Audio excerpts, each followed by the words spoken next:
কি এই ফুল? এই ফুলের নাম হলো যুক্তি ফুল, যা আপনার বাড়ির আনাচে কানাচে বড় গাছের চারপাশে লতাপাতার সঙ্গে বেড়ে ওঠে। সাধারণত সবুজ ফুলের কুঁড়ির মতো দেখতে এই ফুল। যুক্তি ফুলের অন্য নাম হলো তিতাকুঞ্জ লতা। সংস্কৃতে বহুরূপপর্ণী বা বহুবল্লী নামে ডাকা হয়ে থাকে এই ফুলকে। ভারতবর্ষই এর আদি নিবাস। তামিলনাড়ু, কেরালাতেও দেখা যায়। ক্রান্তীয় এক উদ্ভিদ লতা এটি।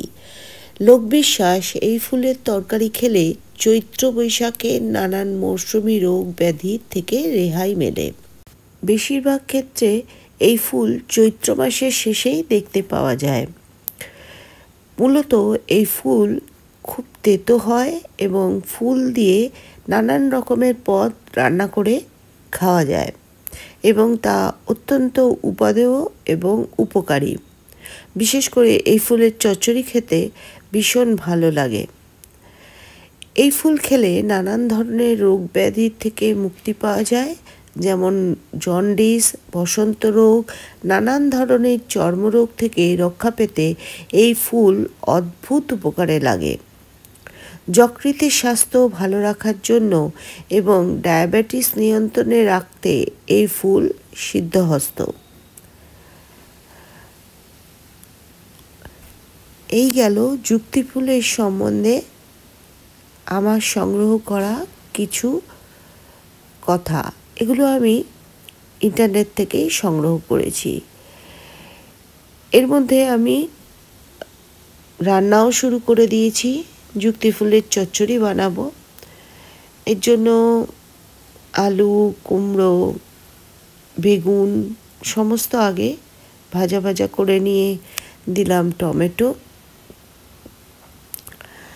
সবগুলোকে অল্প আঁচে একটু ভাজা ভাজা করে নিতে হবে, যাতে এর কাঁচা গন্ধটা দূর হয়ে গিয়ে আনাজগুলো একটু নরমও হয়ে যায়। কারণ এই চচ্চড়িতে খুব বেশি জলের ব্যবহার কিন্তু করব না।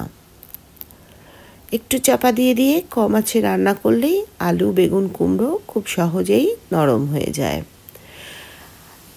আনাজগুলো যখন ভালো নরম হয়ে আসবে তখন এতে মিশিয়ে দিলাম যুক্তি ফুলটা। ফুল আগে দেবেন না, আনাজ সিদ্ধ হয়ে আসার পরে ফুলটা মেশাবেন।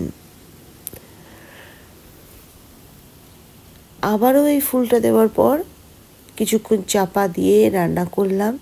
এই ভাপের থেকেই যে জলটা বেরোবে বা আনাজ থেকে যে জলটা বেরোবে সেটা দিয়েই রান্নাটা তৈরি হয়ে যাবে। এবার এতে মিশিয়ে দিলাম ভেজে রাখা বড়ি আর একটা শুকনো লঙ্কা আমি একটুখানি গুঁড়ো করে এর মধ্যে মিশিয়ে দেব। যদি বাচ্চাদের দেন তাহলে অবশ্যই এই লঙ্কাটা দেবেন না, স্কিপ করে যাবেন। দিলাম সামান্য চিনি স্বাদটা ব্যালেন্স করার জন্য।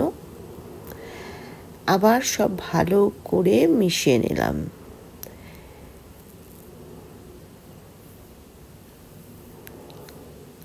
দেখুন সমস্ত আনাজ কিন্তু সিদ্ধ হয়ে গেছে এবং ফুলের সঙ্গে সবজিগুলো মিলেমিশে গেছে।